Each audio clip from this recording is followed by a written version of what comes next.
नमस्कार, मी प्रिया काळे. तरुण भारतच्या न्यूज बुलेटिन मध्ये आपल्या सर्वांचं स्वागत. आता पाहूया ठळक घडामोडी. सध्या सर्वत्र हवामान तापले असताना बेळगावचे तापमान 37 अंशापर्यंत वाढले आहे. यातच बेळगाव व चिक्कोडीमधील मतदान केंद्रांवर निवडणूक प्रक्रिया पूर्ण करण्यासाठी अधिकारी सज्ज झाले आहेत. प्रत्येक मतदान केंद्रांवर 2 मतदान अधिकारी, 1 पीठासन अधिकारी, 1 सहाय्यक पीठासन अधिकारी, 1 पोलीस रक्षक नियुक्त करण्यात आले आहेत. ईव्हीएम मशीनचे वाटप केल्यानंतर निवडणूक अधिकारी आपापल्या नियोजित स्थळी दाखल झाले आहेत. बेळगाव पोलिसांच्या व्यापक सुरक्षा व्यतिरिक्त रुग्णवाहिका व अग्निशमन सेवा यासारख्या आपत्कालीन सेवा तत्पर ठेवण्यात आल्या आहेत.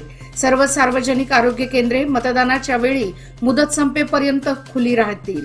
याशिवाय अनेक रुग्णालये आपत्कालीन परिस्थितीत तात्काळ उपचारांसाठी नियुक्त करण्यात आली आहेत, असे जिल्हाधिकारी नितेश पाटील यांनी सोमवारी निवडणूक अधिकारी आणि कर्मचाऱ्यांशी संवाद साधला त्यावेळी ते बोलत होते.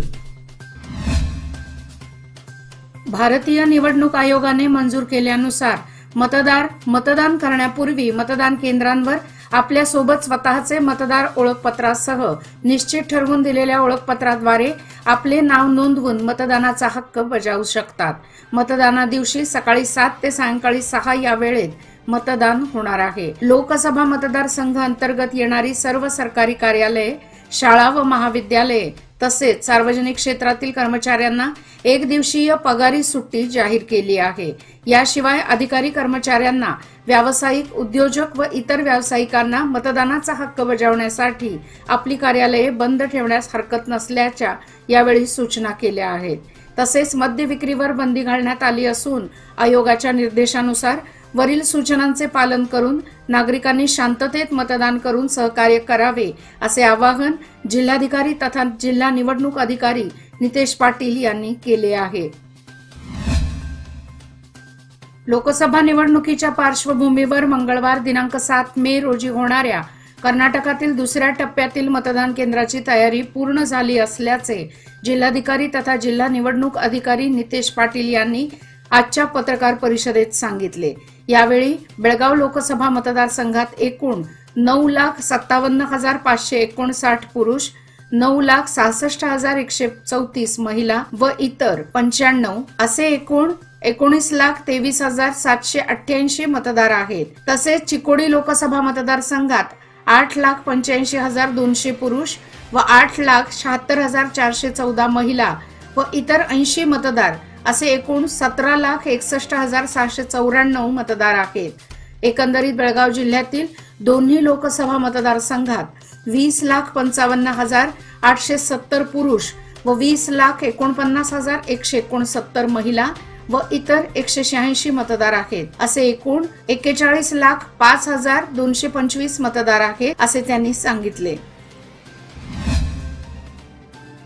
पारदर्शकतेची संस्कृती जोपासण्यासाठी आणि लोकशाही राष्ट्रांमधील उच्च दर्जाच्या निवडणूक प्रक्रियेचा बांधिलकीचा पुनरुच्चार करण्यासाठी भारतीय निवडणूक आयोगाच्या परंपरेनुसार 23 देशांचे प्रतिनिधित्व करणारे 75 प्रतिनिधींचे शिष्टमंडळ आंतरराष्ट्रीय निवडणूक अभ्यास कार्यक्रमांतर्गत भारतीय सार्वत्रिक निवडणुका पाहण्यासाठी भारतात आले आहे.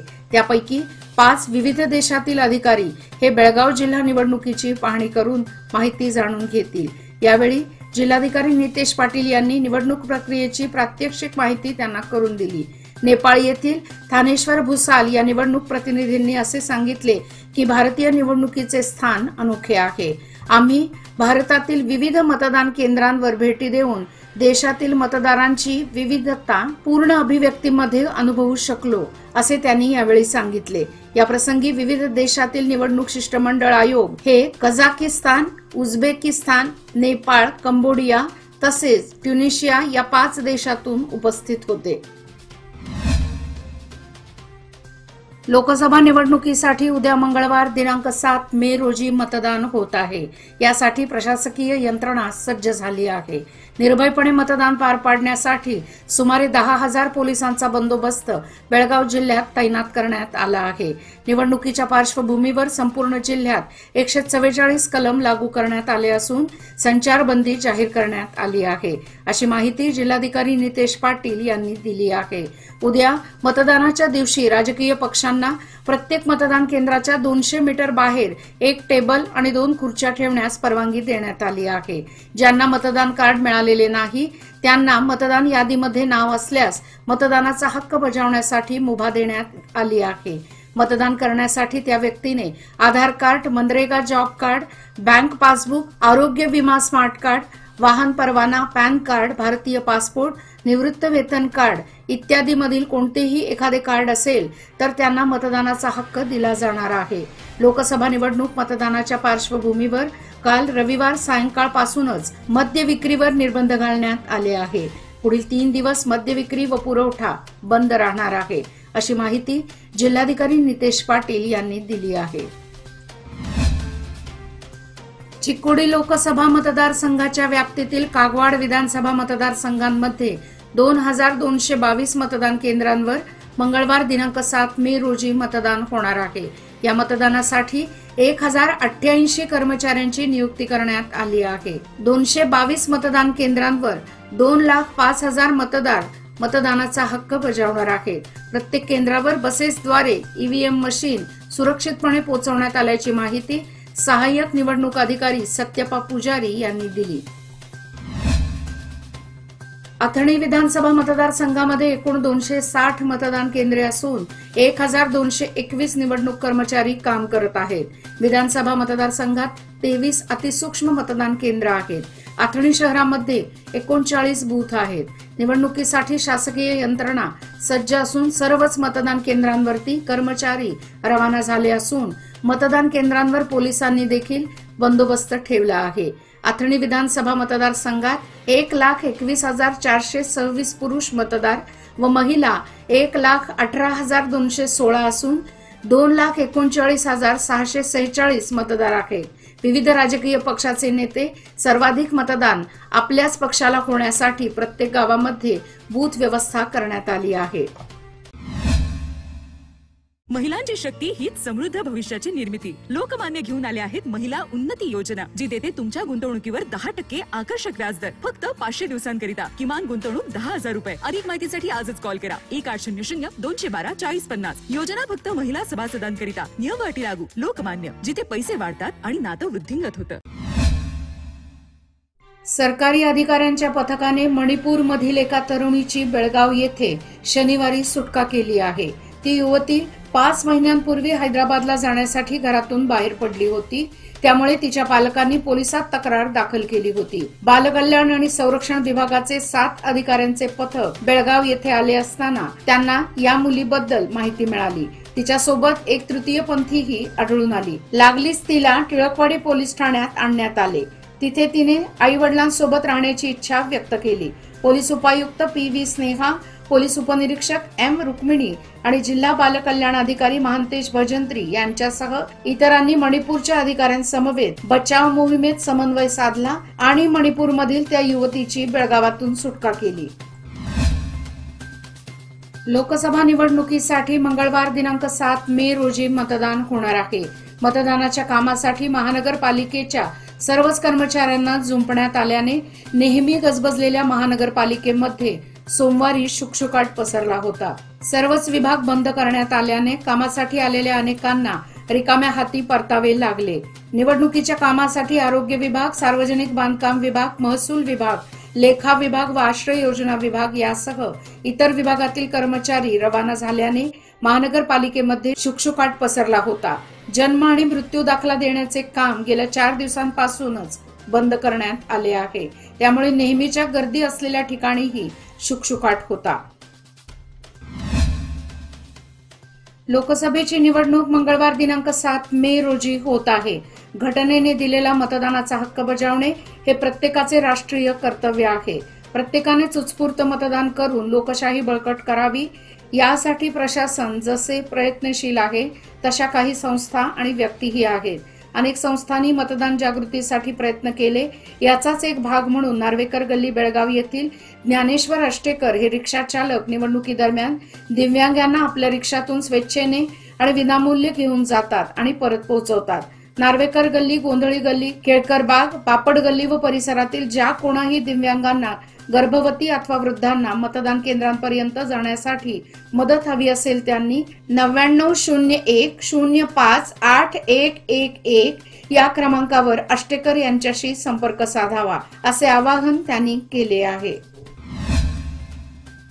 1992च्या मुंबई दंगलीतील बेपत्ता लोकांच्या कुटुंबियांना भरपाई देण्यासाठी जारी करण्यात आलेल्या निर्देशांचे पालन सुनिश्चित करा, असे सर्वोच्च न्यायालयाने महाराष्ट्र सरकारला बजावले आहे।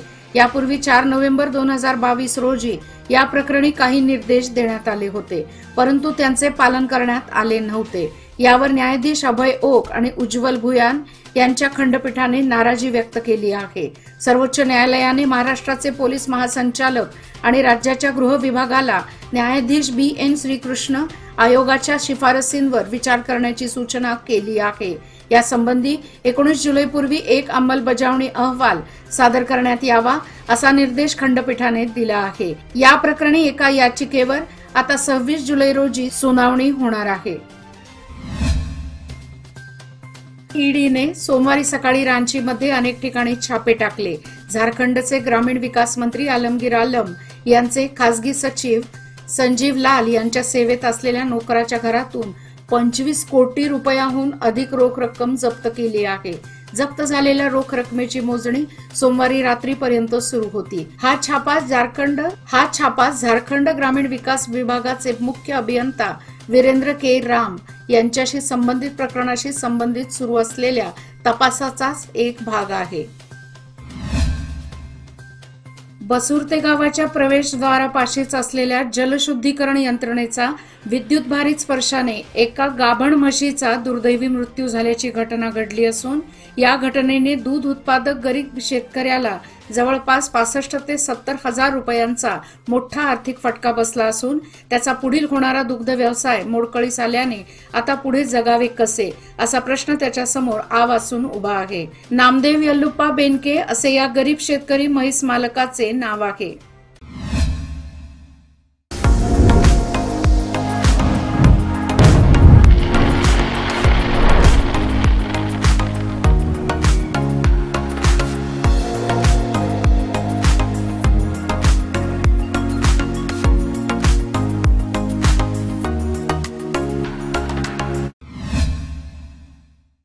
सामरा येथे 14 मे पासून सुरू होणाऱ्या श्री महालक्ष्मी देवीच्या यात्रेनिमित्त सोमवारी गावामध्ये अंकी घालून घटस्थापना करून त्यानंतर गाराणे घालण्याचा कार्यक्रम उत्साहात पार पडला।